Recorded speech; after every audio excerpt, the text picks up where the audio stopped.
You're such an asshole. So, in my latest book, it's titled A World Without Men, an analysis of an all-female economy. What I do is I go in and take a look at Bureau of Labor data and say, okay, what do women do? What do men do? Let's remove the men. What does an all-female economy look like? That's the most basic principle. But the aim of that, as you know, if you've ever tuned into this channel, is that I am highly yet constructively critical of women and their career choices. Generally speaking, not always, of course, because there's 160 million women and not all of them are elementary school teachers. But as a group, women make poorer choices than men on average.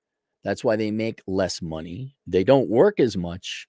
And especially when it comes to things that are critical and absolutely vital versus things that are frivolous and just a pissing away of money, women dominate in those fields. The nonprofits, the HR, the diversity and inclusion, the social work, the activist work, all that other stuff, compared to stuff that we actually need, like tradesmen, carpenters, truck drivers, oil rig work, the people who actually make the world go around. And I will not mince words. I hate that. It'd be one thing if you're like, yeah, I'm a nonprofit worker and I just, it's something I do on the side. It's a hobby.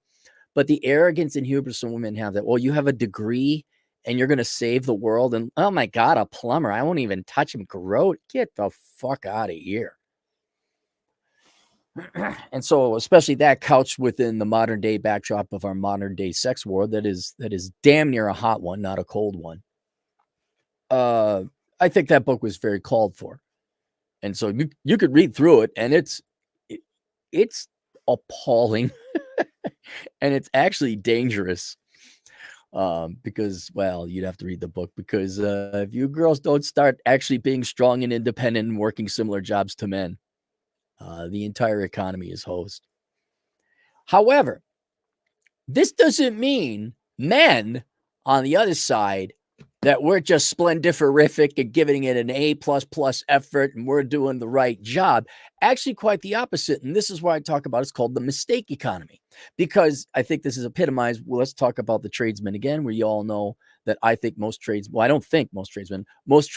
are drug addicts, alcoholics, at minimum, late, tardy, irresponsible sister fuckers.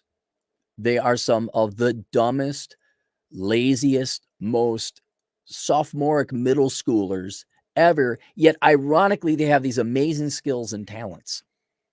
Like I can wire a handful of lights, but I don't know how to do much. There's changing light bulbs and wiring up a switch, and that's about it. There's Cappy's. I could kind of do a little bit on mechanics, and I'm an okay mechanic, but I don't know how to do a valve job. I don't know how to do that. I do know how to show up on time. And then the irony, plumbers only make $17 an hour. That's because you're the sister fucking variety who doesn't show up on time and is drunk and doesn't do your job right. And just as much as a threat as women shirking their duty or their claim that we're going to be strong and independent, equal to men, it's like, okay, I'm waiting for it, ladies. Let's see you start working in the oil fields. Let's see you start working as linemen or line women. Just as much as that's a threat, it's just an equal threat of the shoddy work that men are doing today in these critical infrastructural type of industries. And not just shoddy work, but not showing up on time. And I've talked about how there's called the mistake economy. There is tremendous costs for everyone involved. Where if you look, I'll give you an example. Well, I just talked to an inspector. The majority of his business is because tradesmen screw up. It's not new business. It's not new. He's got to go in and clean up other people's messes. I've talked about how even in corporate America, I know we focus on the trades, but you'll see why here in a second, but in corporate America, white collar work, 75% of your labor is just cleaning up other people's mistakes, sometimes your own. But especially when it comes to housing, you could easily double the amount of housing if you just had tradesmen who did their job right the first time. If you had mature, responsible adult people show up on time. For any other reason, a house should take about 2 months to build. But if Jesse is hungover and doesn't show up to do the framing, then that kicks down Travis. I'm going to use all Hick names, all tradesman Hick names. Travis, he can't do the wiring, which then kicks down Jessup, who does the plumbing. And you're assuming that, okay, well, there is that one hiccup and a snafu, but certainly Travis will be sober and show up on time and do his job right. And now it's taking you the amount of waste, the amount of time wasted, because that's all there is this time. The amount of time wasted, I guarantee you could double the housing supply if people didn't screw it up. You do 98% of the work. You don't do the last, yet critical final 2%. The house falls apart. Something's not right. You got to undo it all over again. And instead of a plumber or a carpenter or whoever building a new house to help with the housing crisis, they're cleaning up either their own mistakes or somebody else's work, which is a net economic zero gain. And this goes all over, by the way, ladies and gentlemen. I'm sure some of you in the supply chain management world know that one screw up upstream can cause 1,000 times the cost and damage downstream in your supply chain. So here we go. This is how the economy will collapse. Mark my words. This is how it will collapse. Yes, the collapse of the dollar could be another thing too. Yes. Some other thing could have war with China. Sure. I'm putting my money on this. This is how the economy is going to collapse. From Rapid City, South Dakota, my north backyard. On Thursday, an elevator tower at the Block 5 project experienced a structural integrity issue, resulting in the immediate area being evacuated. In a statement released by Lloyd Company, they claimed the foundation beneath the shaft was compromised. There's just so you know, Rapid City is not a big town. They're putting in a hoity-toity, well, maybe not hoity-toity, but a nice downtown apartment building. And that's big news, little town, big apartment building. Oh my God. Oh, have you heard of it? Oh my goodness. Oh, I wonder what kind of, are they going to have decks? It's kind of nice. I like that about small town America. So here it is. Everyone sees it in town. They claim the foundation beneath the shaft was compromised. Oh, really? Think maybe that's important, huh? However, we've learned that the issue was actually a product that failed, causing the tower to lean south. So somebody who made the product? I was going to put this is an updated article. I thought it was Jessup pissing into the concrete mixture. I thought it was Jody, a guy named Jody. They actually have guys named Jody. There's a tradesman Hick named Jody. I thought Jody was, I don't know, banging his cousin and not paying attention to the rebar. But it doesn't matter. The product failed. What is the product? I want to know the product. Who's the company that made the product? Who's the asshole on the assembly line that failed to make that product correctly? This is a building, 5 stories, I think, downtown. They had it could have fallen. They had to evacuate everybody. You could go downtown. They didn't know if it was going to collapse or not. What if it collapsed and killed someone or several people? Or for those of you in Miami, remember when now that was built a while ago, but still my point. There were those 1 or 2 apartment buildings that collapsed. A couple hundred people died. I'm glad you boomers didn't raise the kids right. I'm glad my Gen Xers didn't raise the kids. Just be sitting there entitled and whining, oh my goodness, I have a mental disorder and I need free government money. I'm going to kind of work, maybe. Thank God you didn't teach anyone a work ethic, responsibility, ethics, quality. And thank God you didn't teach him what Atham's dad has told many times before, which he didn't come up with it, but he used it. Lazy people work twice as hard. In this case, the one lazy person, the one fuck up, the one cousin fucker has, I don't know, I don't know what an elevator shaft costs. I bet it should cost you a lot, though.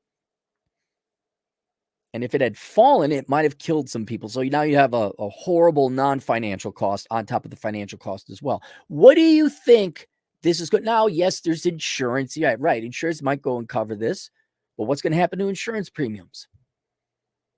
These mistakes, I don't care how much insurance is there. You're just going to pay more in insurance. Society has to bear the cost of these mistakes. And we can worry about Democrats and socialists and people who are like, oh my God, I'm a traitist or a wokeist. You can worry about all these people. I'd be worried. Oh, by the way, if you didn't know, Rapid City, not a lot of not white people here. In case you're saying, oh, it must be those immigrants. Not really. Not with a name like Jessup. This is where it's going to fail. This is where it's going to, this is what I'd be focusing on. Buildings collapsing. Oh, I can't wait. I can't wait to see what's going to, the houses that were built before the interest rates went up. I would love to see what the housing construction quality was pretty shoddy back in 2003 to 2005. I can't wait to see what it's like going forward. And there's all these different parts into a build. One product, one failed, one. You all have to do your jobs. You all have to do it right. You all have to do it quality. Otherwise, one thing can fuck up the rest of this shit, and we're all going to pay for it. I mean, really, do you think this is going to have an effect on rents, on whatever they're invariably going to charge on rent? Because the cost just went up. We incurred all these costs. There was downtime, added interest payments on the construction loan. Because one guy didn't do his fucking job. Assuming it's a guy. Product connected. The problem that created the structural the product failed, causing the tower to lean south. The problem that created the structural issue at the Block 5 project Thursday night has more to do with the product connecting the elevator shaft to the foundation than the foundation itself. This is not a below ground issue, said Jake Quainsey. Yeah, it's still a quality issue. Chief Operating Officer of the Lloyd Companies. Everything is really good. The team has done a great job getting the site right. Right, it's the team. It's who did you buy that from? That product from? The water table we're dealing with here is something we deal with everywhere, so that's our concern at all. The foundation is actually, if we go over there, it's solid. This is something that happened with a product that sits between the foundation and the structure that just failed at the exact wrong time during the construction sequence, led to the issue. While this event was a bit of a surprise, it is unlikely we'll see something like this happening again as current products are being re-examined. I bet. But now you have to re-examine these products, don't you? Cleaning up other people's messes, babysitting, lawsuits, it's going to grind the fucking economy down to a halt. The building code, I'm not going to read the rest of it. But there you are. There you are. But mark my words, it's not going to be taxes. It might be inflation, although people not producing, why is housing so expensive? I guarantee if we went, look, why is housing so expensive? Well, there was interest rates. There also is a shortage. And I would also say that if you were to look at all contractors and a little pie chart, what percent was new construction, what percent was fixing other people's fuck ups, including their own, I bet you it's half and half. Guarantee you could have twice the housing. But we got just a bunch of trailer. I almost said something. I can't say it. We got a bunch of scumbags out there. Bunch of lazy 8th graders. And I don't know about you, but is housing important?